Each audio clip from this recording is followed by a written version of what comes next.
janë lodhur dhe janë zhgënjyer. Janë lodhur dhe janë zhgënjyer sepse është e pamundur që përveç një makinerie shtetërore të patronazhistëve, të drejtorëve, të gjithë shtetit i cili përdor dhe buxhetin për të blerë vota, ke përballë edhe krimin, ke përballë edhe drejtsinë, e cila nuk e shef këtë gjë. Grimçi, sepse ne jemi të predispozuar të ndalemi pak këtu, jemi të predispozuar që gjithmonë të gjejmë fajtorin, pra humbi Partia Demokratike, ka shumë teori konspirative që hidhen nëpër media, disa edhe për të sulmuar deri diku opozitën, por ju jeni kryetare dege dhe keni qenë vetë në terren dhe në fushat elektorale, për edhe ata teleshikues që na ndjekin, sa vështirë ishte të bëhet zgjedhje në një frym të tillë. Ju i përmendët drejtorët, cilët janë kudo, bandat gërshetohen me blerjen e votave. Sa vështirë ishte? Se pa harruar dhe kërcënimet, gjithsesi se janë përdorur gjitha mënyrat. Është shumë e vështirë, Arnold, është shumë e vështirë. Okej, në njësi numër 9 ne jemi qendra e Tiranës dhe presioni nuk ka presion të drejt për drejt të bandave, ta themi këtë gjë. Po. Siç është e vërtet. Pra nuk është sepse unë si kryetare dege apo strukturat tona janë përballur me bandat apo me kërcënime, por kërcënimet kanë qenë administrative, pra të bandës qeveritare, që do të thotë patronazhistët për çdo njërin prej nesh kanë dosje.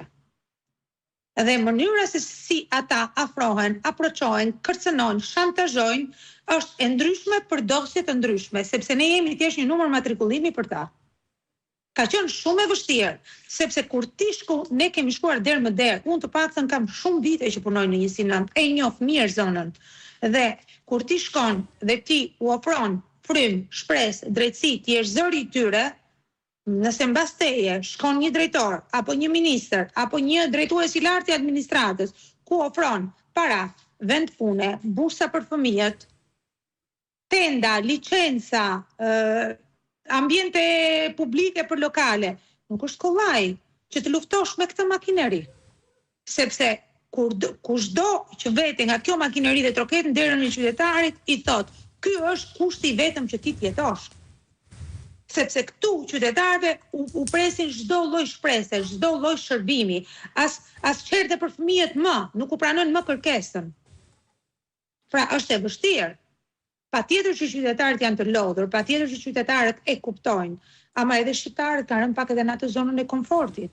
Shqiptarët tonë që më duhet mua, në momentin që blihet, apo i jepet një vend pune, apo i jepet një licencë, apo i jepet një bursë për fëmijën, pavarësisht se e di shumë mirë që ajo që ka po pson është shumë herë më e madhe se sa ajo që po i ofrohet, por prap bien bien prej atyre makinacioneve, atyre joshjeve, dhe është shumë e vështirë që ne si struktura, ne si drejtues Partisë Demokratike qoftë edhe këtu në njësinë 9 të përballemi me këtë makineri. Megjithatë, ja kemi dalë gjithsesi, sepse duke pat parasysh që njësia 9 është një nga njësitë më të mira qoftë edhe në rezultat.